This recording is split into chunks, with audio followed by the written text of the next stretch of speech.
Whether or not to get married is one of the most divisive issues that men are confronted with in the modern day. On one hand, we've got a natural inclination towards protecting, providing, and creating a legacy for yourself. But then on the other hand, it often feels like the system is rigged against us, like modern day relationships are bound to fail, and that quite frankly, as our culture moves further and further away from tradition, women are becoming less and less marriageable. So in this video, we're going to have a look at both sides. We're going to be reviewing a clip from Matt Walsh from the Daily Wire, who's very much pro-marriage, and then Rich Cooper from the YouTube channel Entrepreneurs in Cars, who's very much against marriage. These are both men that I have a tremendous amount of respect for. And the idea of this video is to open it up to a discussion. So I'm looking forward to seeing how you guys judge this one. Who do you think's right? Who do you think's wrong? And what are the solutions here? Without further ado, let's get into the clips. Yes, men should reject the programming that our culture wants to subject them to.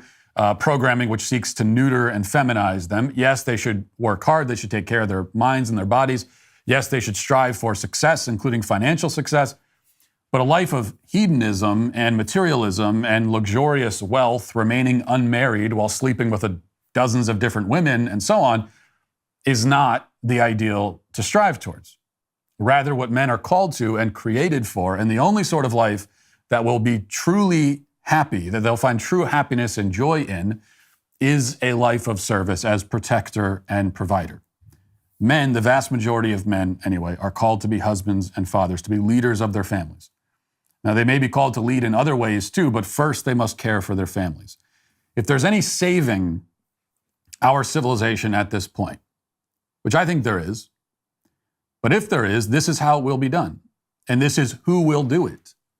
It's not going to be saved by influencers who are sitting in front of cameras, whether the guy in front of the camera is Andrew Tate or me or anyone else. It'll be saved through the formation and preservation of strong, intact, loving, and well-led families. The claim that I so often hear is that, well, marriage and family life is a trap. It's a scam, especially for men. The whole thing is rigged against us.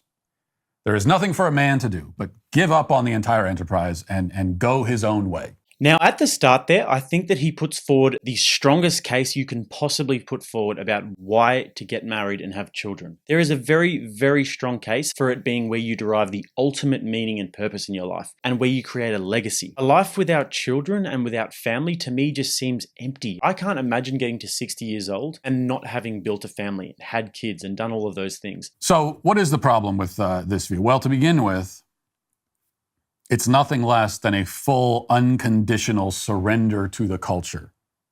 It's true that the culture has increasingly made it difficult for both men and women to form and maintain strong, intact, lasting families. And that's because the elites who run our society don't want you to live that kind of life. They prefer that you focus on your individual wants, on fulfilling your own needs and satisfying your own desires. That's what they prefer for you. That's the life they want for you. A self-focused life is precisely the sort of life they wish for you.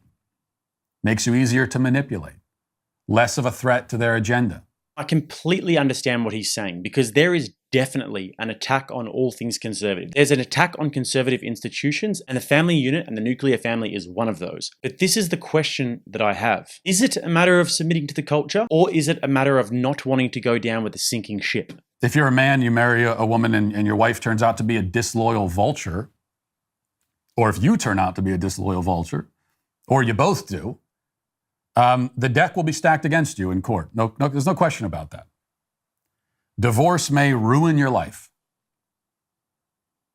And, you know, if you give your heart to someone, if you bind yourself to them, not only through the marriage vow, but then also through children you conceive together, then they will have all they need to rip your guts out and burn your life to the ground. That is absolutely true. That's the risk, okay? But it's a risk worth taking.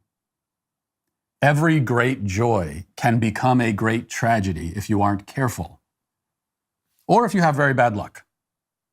That's true. It's just not true that a life of obscene luxury and materialism and selfishness and self-service and of, sleeping with many different women and all of that, it's not true that that is the ideal, which we so often hear these days.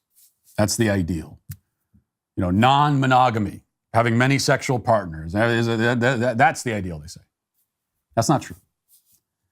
Much less is it what we are biologically programmed to desire. No, it's what we're culturally programmed to desire. That is the cultural programming. But I know that it's not biological because I'm a biological organism and I don't desire that. I don't want any life but the one I have. I don't want any woman but the one I married. If I could do my life over from the start, I would find my wife again and marry her again. If I lived 100 lives, I'd marry her in all of them. That's what it means to love somebody. And love is the ideal because it's not mere biological programming. It is transcendent.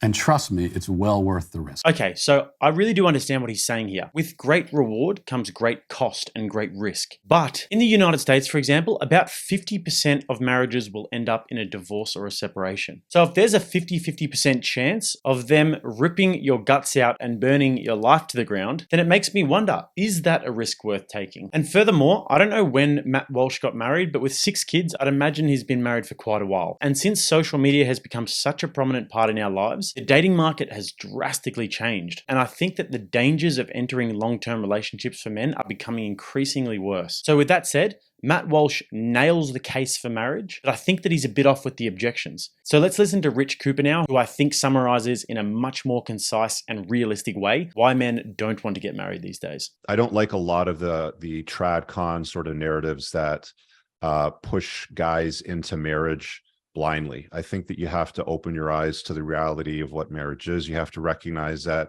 in most places in the West, if you get married, you are essentially inviting the state into your household. The state is built in such a way that it actually encourages women to get divorced. Like, women are financially incentivized today to leave their families, to leave their husband, because they will make a lot more money from the government as a single mom raising the kids, having most of the control raising those kids, and alienating the father from those kids. Like, there's financial incentives to breaking up the household. I think that if you're going to get married, you need to vet women properly. It's not on the table for me. Like, without question, I would never get married again. Right. I'm in a long-term relationship. I got a great gal, she's my girlfriend. We've been together for a while. We're monogamous. But I would never get married. I mean, if she said, if you don't marry me, then I'm going to leave, I would just say, okay, fine, bye. Right. I would have to be okay with that, because I'm not that guy that would allow the state to govern what happens in my household. Right. Now, there's things that you can do to mitigate those risks or minimize them. There's states that you can move to that are equal or father friendly, like Kentucky, for example. Arizona, they're right at the top of the list. You can vet for red flags. You can make sure she's got a low notch count or no notch count. There's a lot of things that you can do, but by the time you do all of those things, you're probably left with less than 1 or 2% of the female population. And then you have to, consider, well, okay, if in that dating demographic, there's only 1 or 2% of the women, available to me. How many of them am I actually going to be attractive enough to that they're going to see me as their hypergamous best option? They're going to see me as their apex alpha male and want to be with me, sort of thing. So it's a difficult proposition. And even if you layer it with, protective measures, even if you want to get a prenup, if that's your thing, women always reserve the right to change their mind at any given time. I've talked to lots of guys during my consults, because one of the things that I did a lot of coaching on was guys going through the divorce grinder. In fact, a lot of the data that's in my book comes from many of my consults too. And I remember talking to several guys that were like, she came from a good family, the parents were intact, the siblings were all intact, good Christian lives, went to church every weekend, conservative, always voted, conservative from a red state. All of those things ticked off all the boxes. But then he's like, but then she started working in HR in this woke corporation, cut her hair short, got fat, dyed her hair purple, got some weird tattoos.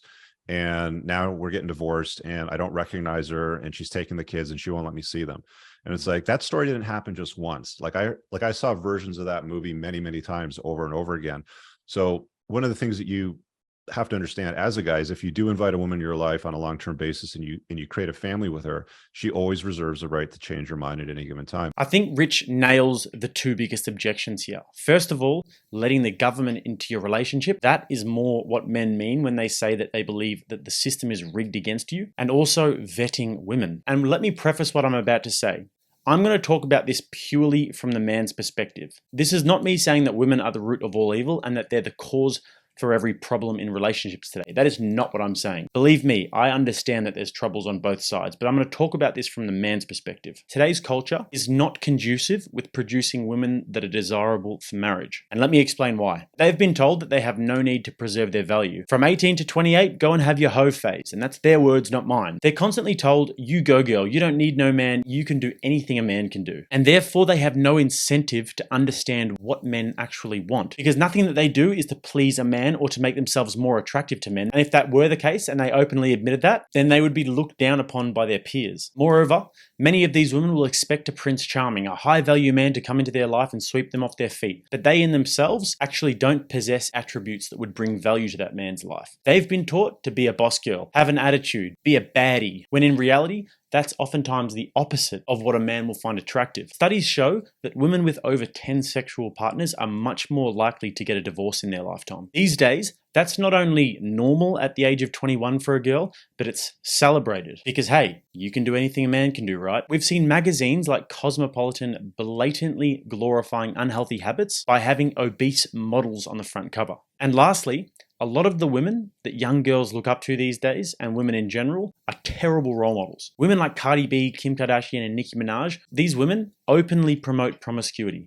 Yeah, you effing with some wet-ass P-word. Even though it doesn't sound nice and politically correct, the fact of the matter is that female promiscuity is not only unattractive to men, it's a big indicator of divorce. So why, let's say as a 30-year-old man, as you're beginning to get somewhere in life and progress your career and maybe build up a little bit of wealth and status, would you want to risk it all to marry a woman who has no traditional values? Why would you want to condemn yourself to living a life of quiet desperation where you're not even respected in your own household? So with all these questions in mind, let's have a look at some potential solutions. These are just ideas and I'm interested to know what you guys think about them. So first of all, let's talk about age ranges. A woman's sexual market value is at its highest around between 20 and 25, roughly. A man doesn't reach his peak until he's north of 35. Yet with this in mind, people are still judged for having a relationship where the man is 10 or so years older than the woman. Doesn't it make more sense for a man in his mid-30s to be marrying a woman in her mid-20s? I mean, after all, the man has built a little bit more value, he's probably got a little bit more wealth and success, and can probably actually support a family properly at this stage of his life. He's definitely going to be a little bit more mature, and the woman will likely be in her prime fertile years, because we know that above 30 it becomes increasingly difficult and dangerous for a woman to have a child. Also, having that 10-year age difference implies some sort of respect and responsibility on the man's part. Surely a man who's 10 or so years older will assume an automatic position of leadership rather than them being the same age and potentially peers at school, same friendship group and all of that. Another one is prenuptial agreements. I think that a lot of guys would be too scared to actually say anything about prenuptial agreements. They'd think that it's going to be a honeymoon phase forever and then they'd get taken to the cleaners. But I've also heard from a number of sources that prenuptial agreements mean less than the paper that they're written on. So I'm certainly no expert in that one. And last of all, it doesn't appear likely to me that we're going back to a culture of traditional families and small communities anytime soon. And if we are too far gone, then why would men sacrifice everything for an imaginary greater good? But I often wonder, are you fully matured as a human being if you don't have children? Is that process of having children necessary in the maturation of every individual to love and care about something more than you care about yourself? That's it from me today, guys. Looking forward to hearing your thoughts on that one. If you got value from the video, then click here to watch another one and make sure that you're subscribed to Rattlesnake TV. Also, I'll leave my link tree in the bio, guys, so if you want to shoot me a message or get in contact for any reason, then don't be shy. Till next time, I'm Jake. This is Rattlesnake TV.